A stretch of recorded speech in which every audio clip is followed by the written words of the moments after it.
18ஆம் படி கருப்பரே போற்றி, பகைவரை நடுங்கச் செய்பவனே போற்றி, நல்லதே நினை, நல்லது மட்டுமே நினை. கருப்பசாமி பிள்ளைகளுக்கு இந்த அப்பனின் அன்பும் பாதுகாப்பும் என்றுமே 100% முழுமையாக இருக்கும். சந்தோஷமான ஒரு செய்தியை தான் கொண்டு வந்திருக்கின்றேன். என் தங்கமே, உன்னை முடக்க வேண்டும் என்று பல முயற்சிகளை செய்து இன்று இந்த தாயானவளின் கட்டுக்குள் சிலர் வந்திருக்கின்றார்கள். என் பிள்ளை, அப்படியே என்னுடைய கட்டுக்குள் வந்தவர்கள் யார் என்பதை தெரிந்து கொண்டால் நிச்சயமாக நீ மனமகிழ்ச்சி அடையத்தானே செய்வாய். அந்த மனமகிழ்ச்சியை உன்னிடத்தில் இருந்து காண்பதற்காக தான் இன்று உன்னுடைய தாயானவள் உன்னை காண வந்திருக்கின்றேன். என் தங்கமே, உன்னுடைய வாழ்க்கையில் உன்னை சுற்றி சூழ்ச்சிகள் பலவிதமாக நடந்தது. சிலர் உன்னை பார்த்து பொறாமை கொண்டார்கள், சிலர் உன் மீது கண் திருஷ்டியினை வைத்தார்கள். ஆனால் ஒரு சிலர் உன்னை முடக்கி அழிக்க வேண்டும் என்று நினைத்தார்கள். அவர்களுக்கு உன்னை கண்டாலே நீ இன்னமும் இருந்து கொண்டிருக்கிறாயே என்பது போன்ற ஒரு எண்ணம். இது போன்ற எண்ணங்களை கொண்டு உன்னை சுற்றி சுற்றி வந்ததோடு மட்டுமல்லாமல் நீ சிரித்தால் அவர்களும் நல்லவர்கள் போல சிரிப்பார்கள். நீ என்ன சொன்னாலும் அதை அவர்கள் ஒன்றும் தெரியாதது போல தலையாட்டி கேட்பார்கள். எல்லா விஷயங்களை தெரிந்து வைத்து கொண்டே உன்னிடத்தில் ஒன்றும் தெரியாதது போல நடித்து கொண்டிருந்தார்கள். இது போன்று உன் வாழ்க்கையில் உன்னை அழிக்க சூழ்ச்சிகளை செய்தவர்கள் என் தங்கமே, நீ சில நேரங்களில் உன் வாழ்க்கையில் என்ன நடக்கிறது என்று புரியாமல் தவித்து நின்று கொண்டிருப்பாய். நமக்கு யாரேனும் எதையும் செய்து விட்டார்களா, நம்மை அழிக்க நினைக்கின்றார்களா, நமக்கு செய்வினைகளை செய்து விட்டார்களா என்று எண்ணி நீ பயந்து கொண்டிருக்கிறாய். ஏனென்றால் வாழ்க்கையில் வருகின்ற பிரச்சனைகள் ஒவ்வொன்றும் அப்படி உன்னை புரட்டி எடுத்து ஒன்று போனால் அடுத்தது ஒன்று மீண்டு வர முடியாமல் நீ தவித்து நின்று கொண்டிருக்கின்றாய். பல நேரங்களில் யாரோ உன்னை முடக்கி போட்டது போல அடுத்த அடி கூட எடுத்து வைக்க முடியாமல் நீ தவித்து நின்று கொண்டிருக்கின்றாய் என் தங்கமே. ஆனால் அந்த நேரத்தில் எல்லாம் நீ இந்த தாயானவள் என்னை அழைத்து அதிலிருந்து விடுபட்டு சென்றிருக்கின்றாய். என் பிள்ளையே, இதையெல்லாம் உன் அம்மா நான் பார்த்து கொண்டிருந்தேன் அல்லவா? அப்படியானால் இதற்கு ஒரு முடிவினை நாம் கொடுத்துவிட வேண்டும் என்று நான் எண்ணிவிட்டேன். அதைதான் உன்னுடைய வாழ்க்கையில் நான் செயல்படுத்த தொடங்கினேன். அந்த நேரத்தில் தான் நான் புரிந்து கொண்டேன், இதற்கெல்லாம் காரணம் உனக்கு மிகவும் நெருக்கமானவர்கள், உன்னோடு இருக்கின்றவர்கள், உன்னோடு நல்லபடியாக பேசிக் கொண்டிருக்கின்றவர்கள் என்று. என் தங்கமே, நான் இந்த விஷயத்தை தெரிந்து கொண்ட நேரத்தில் முதலில் அவர்களை முடக்கி விடலாம் என்று நினைத்த பொழுதுதான் நான் புரிந்து கொண்டேன். அவர்கள் செய்த தவறை நாம் செய்ய வேண்டாம். எல்லோருக்கும் குடும்பம் என்ற ஒன்று இருக்கின்றது. அவர்கள் தனிப்பட்ட மனது என்ன சொல்கின்றதோ அதை செய்கின்றார்களே தவிர மற்றபடி அவர்களை சுற்றி இருப்பவர்கள் எல்லாம் அவர்களுக்கு வேண்டியவர்கள் எல்லாம் நன்றாக இருக்க வேண்டும் என்றுதான் அவர்கள் நினைக்கின்றார்கள் என்று. என் பிள்ளையே, என்னதான் இருந்தாலும் ஒருவரை நாம் பழிவாங்க வேண்டும் என்று நினைத்தாலும் அவர்களை சார்ந்து இருப்பவர்களின் வாழ்க்கையும் இதில் அடங்கி இருக்கிறது என்பதை நாம் நிச்சயமாக யோசிக்க வேண்டும். அவர்கள் நினைப்பது போல நாமும் யார் எக்கேட கெட்டு போனால் நமக்கென்ன என்று இருந்துவிடக் கூடாது அல்லவா? அதனால்தான் உன் தாயானவள் இதை பற்றி சற்று யோசிக்க வேண்டிய சூழ்நிலை வந்துவிட்டது. நான் யோசித்துதான் இந்த முடிவிற்கு வந்திருக்கின்றேன். என் தங்கமே, அவர்கள் செய்த சூழ்ச்சி, அவர்கள் உன்னை முடக்க நினைத்தது, இதற்கெல்லாம் அவர்களுக்கு தனிப்பட்ட முறையில் தண்டனை கிடைக்க வேண்டியது கட்டாயமாக்கப்பட்டிருக்கின்றது. இந்த தண்டனையை அவர்கள் அனுபவிக்க வேண்டி இருப்பதனால் இந்த தாயானவள் அவர்களை முதலில் என்னுடைய கட்டுக்குள் கொண்டு வந்து விட்டேன். அப்படியானால் இப்பொழுது அவர்கள் என்னுடைய கட்டுப்பாட்டிற்குள் வந்து விட்டார்கள். என்னுடைய கட்டுப்பாட்டிற்குள் வந்த பிறகு அவர்களின் மனநிலையில் நிச்சயமாக மாற்றங்கள் வந்துவிடும். அவர்கள் செய்தது எல்லாம் எத்தனை பெரிய தவறு என்பதை அவர்கள் புரிந்து கொள்ள தொடங்கிவிட்டார்கள். இனிமேல் உன் பக்கமே திரும்பி பார்க்க கூடாது என்பதையும் அவர்கள் புரிந்து கொள்ள தொடங்கிவிட்டார்கள். என் தங்கமே, நீ நினைப்பது போல் அல்ல. பல மாற்றங்கள் அவர்களுக்குள் ஏற்பட்டிருக்கிறது. ஆனால் ஒன்று மட்டும் நிஜம், அவர்கள் உன்னுடைய வாழ்க்கையை அழிக்க நினைத்ததை நினைத்து இப்பொழுது சந்தோஷப்படுகின்றார்கள். ஏன் தெரியுமா? அப்படி நினைத்ததால் தானே இன்று இந்த தாயானவளினுடைய கைகளால் நம் வாழ்க்கையில் நமக்கு திருந்துவதற்கான வாய்ப்பு கிடைத்திருக்கிறது என்று அவர்கள் சந்தோஷப்படுகிறார்கள். ஆனாலும் இந்த அம்மா அவர்களுக்கு எல்லாவற்றையும் புரிய வைத்து விட்டேன். இனி ஒருபொழுதும் உன்னுடைய வாழ்க்கையில் அவர்களினுடைய தலையீடு நிச்சயமாக இருக்காது. அவர்கள் செய்த சூழ்ச்சி அவர்களுக்கே திரும்ப சென்றிருக்கும் பொழுது நிச்சயமாக இனி இது போன்ற ஒரு காரியத்தை செய்வதற்கு மனம் யாருக்கும் வந்துவிடாது. இந்த தாயானவளினுடைய அன்பினை பெற்ற குழந்தைகள் அல்லவா நீ உன்னை முடக்க நினைப்பதும் என்னை முடக்க நினைப்பதற்கு சமம் அல்லவா? அப்படி செய்ய வேண்டும் என்று நினைத்துவிட்டு அவர்கள் எப்படி அமைதியாக இருக்க முடியும்? அவர்களுக்கான பிரச்சனைகளை அவர்கள் அனுபவிக்க வேண்டிய கட்டாயம் அல்லவா? என் தங்கமே, இன்று அவர்கள் தான் நினைத்ததை சாதித்து விட்டது போல ஒரு உணர்வினை கொண்டு வந்தார்கள். அந்த உணர்வை அவர்களுக்குள் இருந்து எடுத்து அவர்கள் செய்தது எத்தனை பெரிய தவறு என்பதனை அவர்களுக்கு நான் உணர்த்தி விட்டேன். என்னதான் இந்த தாயானவள் அவர்களுக்கு அறிவுரை வழங்கினாலும் நான் அவர்களுக்கு ஆசிகளை ஒருபொழுதும் வழங்கவில்லை. அவர்களின் வாழ்க்கை அவர்களின் பொறுப்பு. அவர்கள் செய்த பாவத்திற்கு பலனும் அவர்களுக்கு நிச்சயமாக கிடைக்கும். என் பிள்ளையாக அவர்கள் திருந்து விட்டார்கள் என்றால் இனி வாழ்க்கையில் அவர்களுக்கு நல்லது நடக்கும். மீண்டும் மீண்டும் அதே தவறை தான் செய்வார்கள் என்றால் இந்த வாழ்க்கையே அவர்களை அழித்துவிடும் என்பதில் எந்த ஒரு மாற்று கருத்தும் கிடையாது. வாழ வேண்டும் என்ற எண்ணம் மட்டும் இருந்துவிட்டால் போதாது. இந்த வாழ்க்கையை வாழ்வதற்கான தகுதி நம்மிடத்தில் இருக்கின்றதா என்பதையும் புரிந்து கொள்ள வேண்டும். அதையெல்லாம் உனக்கு நிச்சயமாக இருக்கின்றதா என்பதை புரிந்து கொள்ள வேண்டும். என் தங்கமே, இவர்களினுடைய மனதில் இருக்கின்ற எண்ணங்களை எல்லாம் நீ நிச்சயமாக ஒரு பொருட்டாகவே நினைக்காதே. அடுத்தவர்களுக்கு கெடுதல் நினைப்பது, அடுத்தவர்கள் வாழ்க்கையை முடக்க நினைப்பதும் ஒரு தொழிலா? இது போன்ற வேலையை செய்வதற்கு பதிலாக அவர்கள் வாழாமலே இருந்து விடலாம் என்றுதான் உன் அம்மா எனக்கு கோபம் வருகின்றது. என் தங்கமே, இருந்தாலும் இவர்களை சார்ந்தவர்கள் எந்த கஷ்டமும் படக்கூடாது. இவர்கள் செய்த தவறுக்கு இவர்களின் சந்ததிகள் என்ன செய்வார்கள்? ஆனாலும் இவர்கள் செய்த பாவம் அவர்களை துரத்துவதை யாராலும் நிறுத்த முடியாது. அந்த பாவத்தை நாம் தூக்கி சுமக்க வேண்டாம் என்றுதான் அம்மா சொல்கின்றேன்.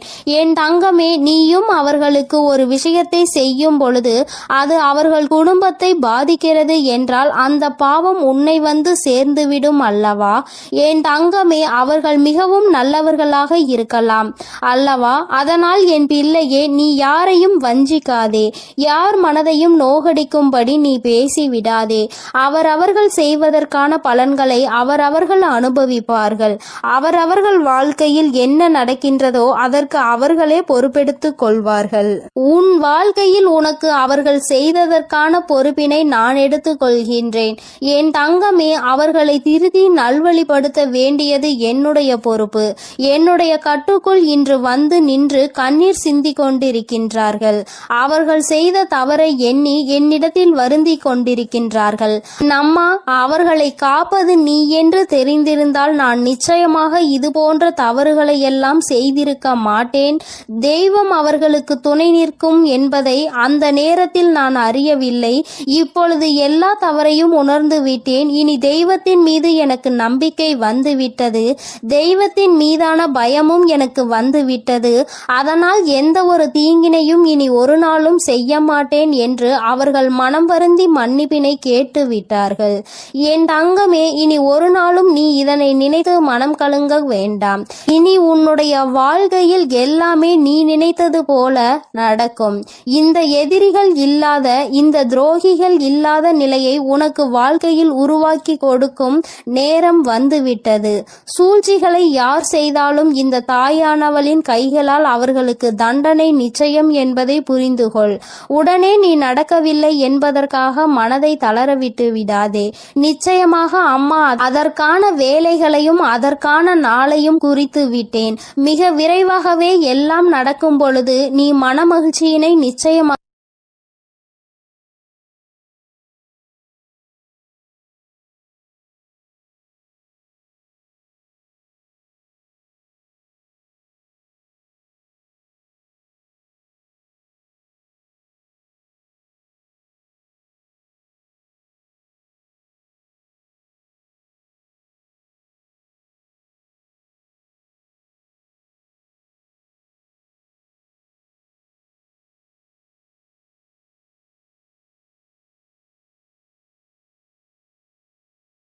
நான் சென்று கொண்டிருக்கிறேன் என்பதையும் நீ மறந்து விடாதே.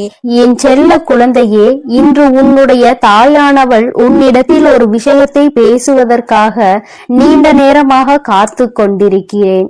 என் தங்கமே, உன்னுடைய வாழ்க்கையை அழிக்க நினைத்த துரோகிகளினுடைய நிலைமை இப்பொழுது என்னவாக இருக்கிறது என்பதை தெரிந்து கொள்ள வேண்டிய கட்டாயம் உனக்கு வந்திருக்கிறது. என் தங்கமே, இந்த தாயானவள் அவர்களுக்கு தண்டனை கொடுப்பதற்கு நான் சென்றிருந்தேன். ஆனால் உன்னுடைய குலதெய்வம் அந்த துரோகிகளுக்கு மிகப்பெரிய தண்டனையை கொடுத்து விட்டார்கள். என் தங்கமே, அது என்னவென்று நீ தெரிந்து கொள்ள வேண்டிய கட்டாயம் இப்பொழுது உனக்கு ஏற்பட்டிருக்கிறது. அதற்கு காரணம் என்ன தெரியுமா? என் பிள்ளை, உன்னுடைய வாழ்க்கையில் தெய்வங்கள் எதுவும் செய்யவில்லை, தெய்வத்தை வணங்குவதில் எந்த பலனும் இல்லை என்று நீ சொல்கிறாய் அல்லவா? நீ அதிலிருந்து தெளிவு பெற வேண்டும் அல்லவா? நீ உன் வாழ்க்கையில் தெய்வத்தை எந்த இடத்தில் வைத்திருக்கிறாய், தெய்வம் உன்னை எந்த இடத்தில் வைத்து உனக்கு நல்லது செய்து கொண்டிருக்கிறார்கள் என்பதை நீ புரிந்து கொள்ள வேண்டும் என்பதற்காக தான் அம்மா இப்பொழுது உன்னிடத்தில் பேசிக் கொண்டிருக்கிறேன். என் தங்கமே, கண்களை மூடிக்கொண்டு சுற்றி இருப்பவை எல்லாம் இருட்டி போய்விட்டது என்று ஒரு நாளும் சொல்லக்கூடாது. நன்றாக கண்களை திறந்து பார்த்து சுற்றி என்ன நடக்கிறது என்பதை நீ பார்க்க வேண்டும். என் தங்கமே, அப்பொழுதுதான் இந்த வாழ்க்கை உனக்கு என்ன கொடுக்கிறது என்பதை உன்னால் புரிந்து கொள்ள முடியும். என் தங்கமே, இவை எல்லாவற்றையும் முதலில் தெரிந்து கொள்வதற்கு முன்பாக அம்மா சொல்கின்ற ஒரு விஷயத்தை நீ புரிந்து கொள். என் தங்கமே, ஒருவருக்கு உன்னை போராடி உன்னுடைய நிலைமையை நீ புரிய வைக்க வேண்டும் அல்லது உன்னுடைய சூழ்நிலையை புரிய வைக்க வேண்டும் என்ற நிலை உனக்கு வரும் என்றால், என் தங்கமே, உன்னுடைய மனதோடு சில நொடிகள் போராடி அவர்களை விட்டு நீ மறந்து விலகி செல்வது மிகவும் நல்லது. அம்மா சொல்கின்ற விஷயம் உனக்கு புரிகின்றதா? நான் உனக்கு இன்னமும் தெளிவாக சொல்ல வேண்டும் என்றால், என் தங்கமே, ஒருவரை நீ உயிராக நினைத்திருக்கிறாய். ஆனால் அவர்கள் உன் மீது தேவையில்லாமல் சந்தேகம் கொள்கிறார்கள் என்றால், என் தங்கமே, அதை பல முறை நீ புரிய வைக்க முயற்சி செய்தும் பலனளிக்கவில்லை என்றால், அந்த நேரத்தில் நீ சொல்ல வேண்டிய விஷயம் உண்மையான அன்பு என்றால் நிச்சயமாக நீ சொல்கின்ற விஷயம் புரிந்துவிடும். என் தங்கமே, அப்படி அந்த விஷயம் நீ எத்தனை முறை மன்றாடினாலும் எத்தனை போராட்டங்களை நடத்தினாலும் அவர்களுக்கு அது புரிவது இல்லை.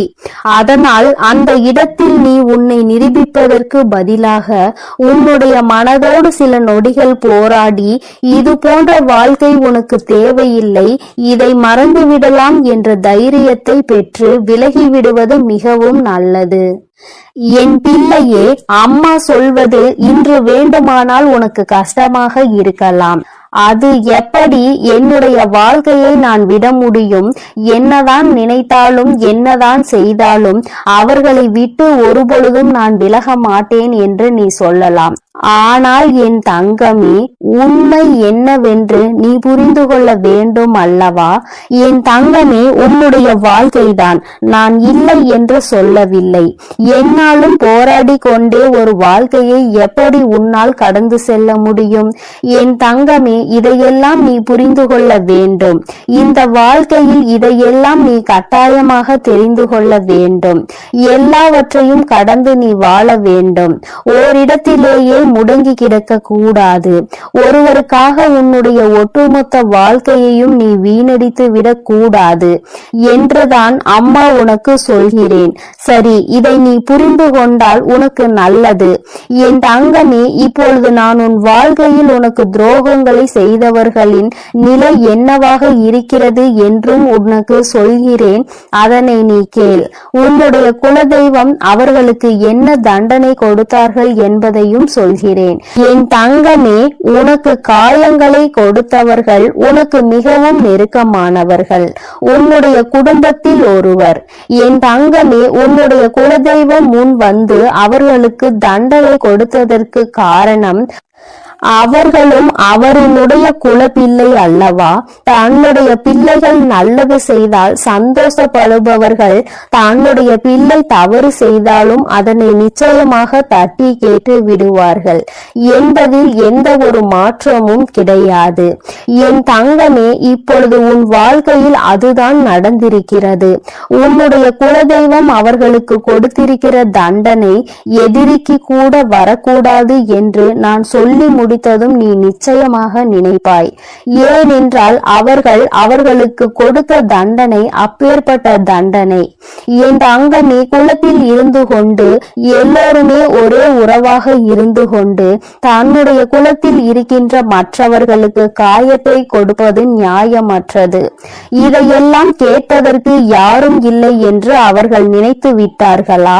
இந்த குலதெய்வம் எதற்காக இருக்கின்றார்கள் என்பதை புரிந்து கொள்ளாமல் அவர்களினுடைய ஆட்டம் அதிகமாகி விட்டது.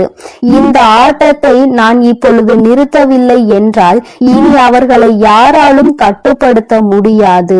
இதற்கு இவர்களுக்கு நான் கொடுக்கக்கூடிய தண்டனை அவர்கள் காலத்திற்கும் மறக்க முடியாத தண்டனையாக இருக்க வேண்டும்.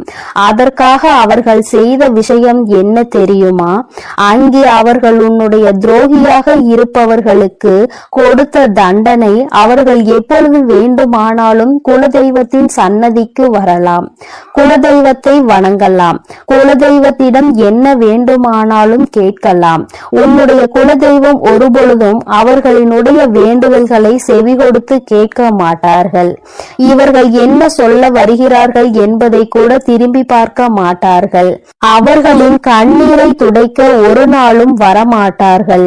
இப்படி ஒரு பிள்ளை தனக்கு இருந்ததையே அவர்கள் மறந்து விட்டார்கள். அவர்கள் முன்னால் வந்து நின்றால் கூட அவர்களால் குலதெய்வத்தால் அவர்களை உணர முடியாது.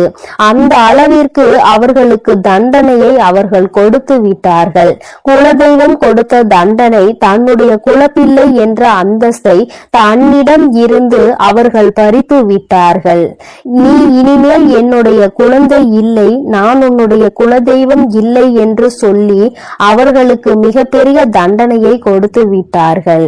என் தங்கமே, இப்பொழுது நீ நினைக்கலாம், அம்மா இவர்களுக்கு இந்த தண்டனையை குலதெய்வம் கொடுக்கிறார் என்பதை இவர்கள் எப்படி புரிந்து கொள்வார்கள், இதனை எப்படி அவர்கள் உணர்ந்து கொள்வார்கள் என்று நீ நினைக்கிறாய் அல்லவா? நிச்சயமாக ஒரு நாள் அவர்கள் புரிந்து கொள்வார்கள். எப்பொழுது தெரியுமா? வாழ்க்கையில் அதிக அடிபட்டு வாழ்க்கையில் மிகுந்த வேதனைப்பட்டு இனிமேல் எதுவுமே இல்லை என்கின்ற நிலை வந்துவிட்ட பிறகு அவர்கள் இதனை புரிந்து கொள்வார்கள். அப்பொழுது அவர்கள் தன்னுடைய ஜாதகத்தை எடுத்துக்கொண்டு போய் ஜோசியரிடம் சென்று பார்ப்பார்கள். அன்று அங்கு கிடைக்க போகின்ற பதில் என்ன தெரியுமா? உன்னுடைய வாழ்க்கையில் உன்னுடைய குலதெய்வம் உன்னை காக்க நிற்கவில்லை. நீ உன்னுடைய குலதெய்வத்திடம் இருந்து ஒதுங்கி வைக்கப்பட்டிருக்கிறாய். நீ செய்த பாவங்கள் எல்லாம் உன்னை துரத்தி அடித்துக் கொண்டிருக்கிறது. அதனால் உன் குலதெய்வம் உனக்கு கொடுத்த தண்டனையில் இருந்து உன்னால் ஒருபொழுதும் தப்ப முடியாது. ஒருவேளை நீ மனம் திரும்பி விட்டாயானால் இனிமேல் யாருக்கும் எந்த தவறுகளும் செய்ய மாட்டாய் என்றால் உன்னை மன்னிக்க வேண்டியது உன்னுடைய குலதெய்வம்தான். ஏனென்றால் இன்று உன்னுடைய இந்த நிலைக்கு அவர்கள் உன்னை ஒதுக்கி வைத்ததுதான், அவர்கள் உன்னை கண்ணெடுத்து பாராமல் இருப்பதுதான் காரணம். அதனால் அவர்களின் காலடிதான் உனக்கு நிரந்தரமான தீர்வு என்பதை அவர்கள் புரிய வைப்பார்கள். என் தங்கமே, இது போன்ற சூழ்நிலையை அவர்கள் வாழ்க்கையில் நான் உருவாக்கி கொடுத்து விடுவேன். அதனால் யார் என்ன கெடுதல் செய்தார்கள் என்பதை எல்லாம் நினைத்து நீ வேதனைப்பட்டு கொண்டிருக்காதே. துரோகங்கள் செய்பவர்களும் மற்றவர்கள் வாழ்க்கையை கெடுப்பவர்களும் நல்லபடியாக வாழ்ந்து கொண்டிருக்கிறார்கள் என்று நீ ஒருபொழுதும் நினைத்து கொண்டிருக்காதே. என் தங்கமே, உன்னுடைய எண்ணங்கள் போல இந்த வாழ்க்கையில் நிச்சயமாக பல நல்ல விஷயங்களை இந்த தாயானவள் தாயானவள் நான் உனக்கு நடத்தி காட்டுவேன். இன்று உன்னுடைய துரோகியின் நிலை என்னவென்பதை நீ புரிந்து கொண்டாய் அல்லவா? நான் உனக்கு சொல்வதும் இதைத்தான். துரோகிகள் செய்தது போல அவருடைய வாழ்க்கையில் யாருக்கும் எந்த ஒரு துரோகத்தையும் நீ செய்துவிடக் கூடாது. அதில் எப்பொழுதுமே நீ அதிக கவனத்தோடு இருக்க வேண்டும். இந்த வாழ்க்கையில் உனக்கு எதுவெல்லாம் கிடைக்க வேண்டும் என்று இருக்கின்றதோ அதையெல்லாம் நீ சந்தோஷமாக பெற்றுக்கொள்ள வேண்டும். எந்த ஒரு சூழ்நிலையிலும் குலதெய்வத்தின் சாபத்திற்கும் குலதெய்வத்தினுடைய வேதனைக்கு மட்டும் நீ ஆளாகி நின்றுவிடக் கூடாது. இது ஒன்றே போதும் உன்னை நல்ல நிலைக்கு கொண்டு வருவதற்கு. என் அன்பு பிள்ளையே, இந்த தாயானவளினுடைய ஆசீர்வாதங்கள் உனக்கு எப்பொழுதும் முழுமையாக இருக்கும். அதனால் நீ எதற்காகவும் கலங்காதே, எதை நினைத்தும் வருந்தாதே. நீ நல்லதையே நினைத்தால் உன் வாழ்வில் எப்பொழுதும் உனக்கு நல்லது மட்டுமே நடக்கும். என் அன்பு குழந்தையே, உன் வாழ்க்கையில் நினைத்து பார்க்காத அளவிற்கு உன்னை ஏமாற்றிய உறவு இப்பொழுது என்ன நிலையில் இருக்கிறது என்பதை தாயானவள் உனக்கு தெரியப்படுத்த போகிறேன். இதற்கான காரணம் என்னவென்று தெரியுமா? என்னை ஏமாற்றியவர்களை நீங்கள் சந்தோஷமாக வாழ வைத்து விட்டீர்கள் தாயே. கஷ்டம் என்று தெரிந்தும் அனைத்து கஷ்டங்களையும் நான் அனுபவித்துக் கொண்டிருக்கின்றேன். என் வாழ்க்கையில் எனக்கு மட்டும் கஷ்டத்தை கொடுத்து விட்டீர்கள். நான் நல்ல பாதையில் தான் சென்றேன், நான் நல்லதை தான் செய்தேன். ஆனாலும் உங்களை நம்பிய பிறகும் இப்பேற்பட்ட ஏமாற்றம் என் வாழ்வில் நடந்து விட்டதே. ஆனாலும் என்னை ஏமாற்றிய உறவுகள் இன்னும் சந்தோஷமாக வாழ்ந்து கொண்டுதான் இருக்கிறார்கள் தாயே. நீங்கள் அவர்களை நன்றாக தான் வாழ வைத்து கொண்டிருக்கிறீர்கள் தாயே என்று என் குழந்தை என்னிடம் கோபம் கொண்டது. என் அன்பு குழந்தையே, அன்று அந்த கோபம்தான் இன்று உன் அன்னை உன்னை ஏமாற்றிய உறவிற்கு இந்த தண்டனையை அளித்து விட்டேன். ஆனால் நீ அதை கனவில் கூட நினைத்து பார்க்காத அளவிற்கு என்னுடைய லீலைகள் உன்னை ஏமாற்றிய உறவிற்கு நடந்தது. என்னவென்று சொல்கிறேன், பொறுமையோடு கேள் தங்கமே. என் அன்பு குழந்தையே, உன் வாழ்க்கையில் உன்னை ஏமாற்றி எப்படி உன்னை மரண வழியில் துடிக்க வைத்தார்களோ அதைவிட மிகப்பெரிய மரண வழியில் அங்கு இப்பொழுது அவர்கள் துடித்து கொண்டு இருக்கிறார்கள். இது எப்படி சாத்தியமானது தாயே என்று நீ என்னிடம் கேட்கலாம். என் அன்பு குழந்தையே, கர்ம வினை என்பது நிச்சயமாக எவரையும் விட்டுவிடாது. அது நல்ல விஷயமாக இருந்தாலும் தேடி கொண்டு போய் கொடுக்கும், கெட்ட விஷயமாக இருந்தாலும் எப்பேற்பட்ட விஷயத்தை செய்தார்களோ அதைவிட பல மடங்கு கர்ம வினைகளை அவர்களுக்கு அவர்களின் வாழ்க்கையில் வந்தே கொடுத்துவிடும். ஆனால் உன்னை ஏமாற்றியது ஒரு பாகம்தான். சில நபரின் பேச்சை கேட்டு உன் உறவு உன்னை அலட்சியப்படுத்தியும் தேவையற்ற செயல்களை செய்கிறாய் என்று தேவையற்ற விஷயங்களை பேசி உன் எப்பேற்பட்ட நல்ல உள்ளத்தை கண்ணாடி உடைப்பது போல் உடைத்தார்கள் அல்லவா? இப்பொழுது உன் உறவின் மனதையும் ஒருவர் பல கண்ணாடிகளை உடைப்பது போல் உடைத்து விட்டார். அதனால் இப்போதுதான் உன் உறவிற்கு புரிகிறது, நாம் ஒருவரை அன்று அப்படித்தானே ஏமாற்றினோம் என்று. அன்று அவர்களுக்கு எப்படி வலுத்திருக்குமோ அந்த பாவத்தில்தான் இப்பேற்பட்ட கஷ்டங்களை இப்பொழுது நான் அனுபவித்துக் கொண்டிருக்கிறேன் என்று. இப்படிப்பட்ட கஷ்டத்தை வாழ்வதை விட நாம் மரணம் மேல் என்று அப்பேற்பட்ட பரிதாப நிலையில் உன் உறவு இப்பொழுது அழுது கொண்டிருக்கிறது உன்னை நினைத்து.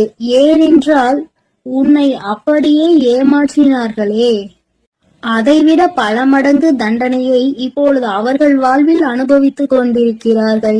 இது என் அன்பு குழந்தைக்கு தெரியாமல் என் வாழ்க்கையில் நான் நல்லது நினைத்ததற்கு எனக்கு நீங்கள் தண்டனை கொடுத்து விட்டீர்கள் தாயே. ஆனால் என்னை ஏமாற்றியவர்கள் அங்கு ஆட்டமும் பாட்டமும் கொண்டாட்டமும் குதூகலமும் சந்தோஷமாகவும் இருக்கிறார்களே. நீதிக்கு கிடைத்த பரிசு இதுதானா? என் உண்மைக்கு கிடைத்த பரிசு இதுதானா தாயே? நீங்கள் இருக்கிறீர்களா இல்லையா என்று என் அன்பு குழந்தை என்னிடம் கோபித்துக் கொள்கிறது. என் அன்பு குழந்தையே, உன் தாயானவள் எப்பொழுதும் உன்னோடுதான் இருக்கின்றேன். இத்தனை காலமும் உன்னை பொறுமையாக இரு என்று சொல்லியதன் காரணம், உன்னை ஏமாற்றியவர்களுக்கு கால அவகாசம் கொடுத்திருந்தேன், அவர்களை திருத்திக் கொள்வதற்காக. ஆனால் அவர்களோ தவறை திருத்திக் கொள்ளாமல் திருப்பி திருப்பி தவறு செய்து கொண்டே இருக்கிறார்கள். எவருடைய பேச்சுக்களையும் மதிப்பதில்லை. எதை செய்ய வேண்டும் என்றாலும் யோசிக்காமல் தவறான முடிவுகளை எடுத்து எடுத்து இன்று உன் வாழ்க்கையை தொலைத்து விட்டார்கள். தாம் அனுபவித்த தண்டனைகளுக்கு இப்பொழுது மனம் திருந்தி இருக்கிறார். அந்த மனம் திருந்தும் தருணத்தில் இவர்களிடம் நாம் பேசலாமா, பேசக்கூடாதா? நாம் பேசினால் அவர்கள் நம்மிடம் பேசுவார்களா அல்லது பேச மாட்டார்களா என்று அதிலும் பாதி குழப்பத்தோடும் கண்ணீரோடும் இருக்கிறார். உன்னை ஏமாற்றிய உறவுகள், ஆனால் என் அன்பு குழந்தையே, உன்னை ஏமாற்றிய உறவுகள் இப்பொழுது மனம் திரும்பி வாழ்க்கையில் எது உண்மையான உறவு, எது பொய்யான உறவு என்று சிந்தித்துக் கொண்டிருக்கிறார்கள். ஆனால் அவர் அடுத்து பேசக்கூட நேரிடும். உன்னோடு சேர்ந்து வாழ வேண்டும் என்று சொல்வதற்கு கூட அதிக வாய்ப்புகள் உண்டு. அதனால் இப்பொழுது நீ என்ன முடிவு எடுக்கப் போகிறாய் என்று உன் கரங்களிலே நான் அதை விட்டு விடுகிறேன். என்னிடம் சொல்ல வேண்டிய விடயங்களை உன்னுடைய பிரார்த்தனைகளில் வை. அதற்கான பதிலை கூடிய விரைவில் நான் உனக்கு கொடுப்பேன். எது வேண்டுமானாலும், என்ன வேண்டுமானாலும் உன் அன்னையிடம் உன் மனதில் பட்டதை அப்படியே சொல்லிவிடு. அதற்கான பதிலை உன் தாய் நாளையே கொடுக்கிறேன். என் தங்க பிள்ளையே, கூடிய விரைவில் என் கையில் இருந்து மிகப்பெரிய விஷயத்தை நீ பெறப்போகிறாய். உன்னுடைய கண்ணீர் அனைத்தும் ஆனந்த கண்ணீராய் மாறப்போகிறது. அதனால் தைரியமாக இரு. கூடிய விரைவில் அனைத்தும் நல்லதாக நடக்கும். என் தங்க பிள்ளையே, சில உறவுகளால் பல கஷ்டங்களையும் பல கண்ணீரையும் சிந்திவிட்டாய். இனிமேல் தைரியமாக இரு. உன் கண்ணீருக்கு பலனை நான் கொடுக்கிறேன். ஒவ்வொரு தருணமும் மாற்றம் உண்டாகும். உன் வாழ்க்கையில் மகிழ்ச்சியும் உண்டாகும். நீ எதை நினைத்தும் இனி கலங்க வேண்டாம். அவர்கள் அப்படி உன்னிடத்தில் வந்தால் நீ என்ன செய்ய வேண்டுமோ அதை நீ யோசித்து, ஒரு முறைக்கு 100 முறை யோசித்து செயல்படு. ஐயோ, நம் உறவு நம்மிடத்தில் வந்து விட்டார்களே என்று உடனே அவர்கள் சொல்வதையெல்லாம் கேட்டு மீண்டும் கண்ணீர் வடிக்க ஆரம்பித்து விடாதே. ஏனென்றால் அவர்கள் உன்னை முழுமையாக ஏற்றுக்கொண்டாலும் முழுமையாக திரிந்து விட்டார்களா என்பது நீ அவர்களோடு பழகும் போதுதான் உனக்கு புரியும். உனக்கு என்ன வேண்டுமானாலும் உன்னுடைய பிரார்த்தனையில் வை. உனக்கு என்ன கேள்வி கேட்க வேண்டுமானாலும் உன்னுடைய பிரார்த்தனையில் வை. அதற்கு எப்பொழுதும் பதில் கொடுக்க நான் தயாராக இருக்கிறேன். நான் உன்னோடுதான் இருக்கிறேன். உன் அருகிலேயே தான் இருக்கிறேன். இனி நீ எதை நினைத்தும் கலங்க வேண்டாம். எதற்காகவும் வருந்த வேண்டாம். நல்லதே நினை. உன் வாழ்வில் எப்பொழுதும் உனக்கு நல்லது மட்டுமே நடக்கும். என் அன்பு பிள்ளையே, இதுவரை நீ அழுது கொண்டிருந்த நாட்கள் எல்லாம் முடிந்து விட்டது. இனி வரப்போகும் நாட்கள் உனக்கு நல்லதாகவே அமையும். ஓம் சக்தி, ஓம் ஆதிபரா சக்தி, ஓம் சக்தி, ஓம் ஆதிபரா சக்தி, ஓம் சக்தி, ஓம் ஆதிபரா சக்தி, ஓம் சக்தி, ஓம் ஆதிபரா சக்தி. ஓம் ஸ்ரீ வராஹிதாயே போற்றி போற்றி, ஓம் ஸ்ரீ வராஹிதாயே போற்றி போற்றி. பஞ்சமியின் நாயகியே போற்றி போற்றி, சிம்ம வாகினியே போற்றி போற்றி. என் அன்பு பிள்ளையே, உன்னுடைய தாயானவள் எப்பொழுதும் உன்னுடனே இருந்து உனக்கான அனைத்தையும் நான் சரி செய்து கொடுப்பேன் என்ற நம்பிக்கையோடு நீ இருந்தால் போதும். உனக்கு கஷ்டம் வரும் நேரங்களில் எல்லாம் என்னுடைய நாமத்தை நீ உறக்கச் சொல்லிக் கொண்டே இரு. இந்த தாயை மீறிய சக்தி உன்னுடைய வாழ்க்கையில் எதுவும் கிடையாது. என்னுடைய நாமத்தை நீ சொல்லிக்கொண்டே இருப்பாயானால் உன்னை நெருங்குகின்ற ஆபத்து வந்த வழி தெரியாமல் பறந்து போகும் என்பதை நீ நினைவில் வைத்துக்கோ. என் தங்கமே, உன்னுடைய தாயானவள் எப்பொழுதும் உன்னோடுதான் இருக்கிறேன். அதனால் நீ எதற்காகவும் கலங்க வேண்டாம். எதை நினைத்தும் பயப்பட வேண்டாம். நான் உன்னோடு இருக்கிறேன் என்பதை நினைவில் வைத்துக்கொண்டு நீ உன்னுடைய நாட்களை என் அன்பு பிள்ளைக்கு இந்த கருப்பனின் ஆசீர்வாதமும் அன்பும் என்றுமே முழுமையாக இருக்கும். வேண்டும் வரம் தருபவனே போற்றி, வேட்டை பிரியனே போற்றி போற்றி.